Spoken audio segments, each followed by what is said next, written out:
Welcome back, speakers. We're talking about converting between percents and decimals. So we've got percents and decimals, the middle option right here. So the way we're going to be doing this, showing a little bit extra, I guess, in the video, because we are going to be using a model to represent each number. So overall, what we've got to do is for a percent to a decimal is technically we're dividing by 100 for the whatever number we see. So what we can do is we can put a decimal point right after the 1 here and then move it twice to the left. When we do that, that's the same thing as dividing by 100. That gets rid of the percent sign and just gets us 0.61. Now, if we really wanted to, we could also use a model. And if the homework asks you to, don't worry about doing it, but just understand that's what this model is representing. And if you were asked to, this is how you could do it.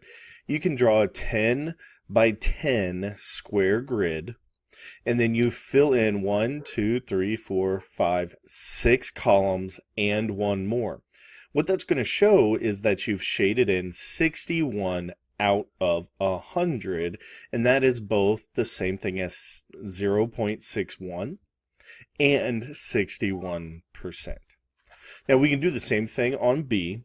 We can sit there and locate the decimal and then move it twice to the left. It's important you always move twice to the left because you're dividing by 100 every time. When we do that, we're going to still get rid of the percent sign, but we're going to have this extra space here in front of the 8. So that means, there it goes. I accidentally did that out of order.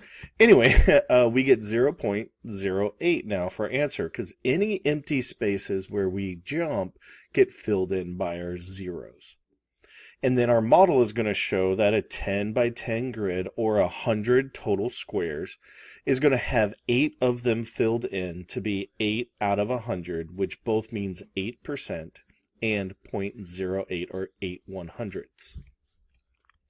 When we're looking over here on C, because I had it in the wrong order, we already show that we're going to jump to the right because in this case we're turning a decimal into a percent. So now we're talking about the third list here.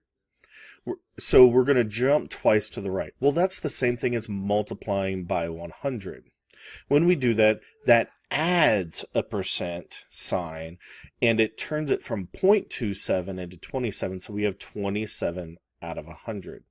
Again, we have our model where we have 100 squares, and we can shade in 27 of them to show that 0.27 is the same thing as 27%.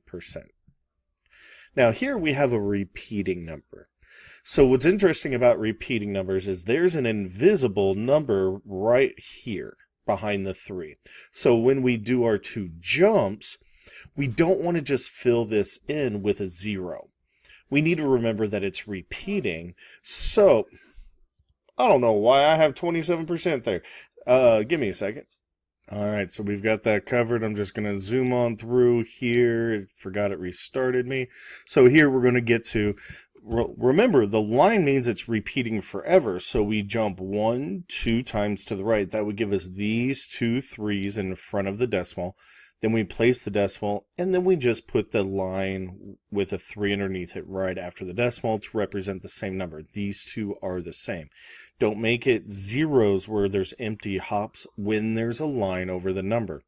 And we can fill in our 100 squares. We fill in 1, 2, 3, because remember these are columns of 10. So we have 3 columns of 10. That's 30. 1, 2, 3 individual squares, and then a third of a square to represent our 33%. You got any questions, let me know, and make it a great day.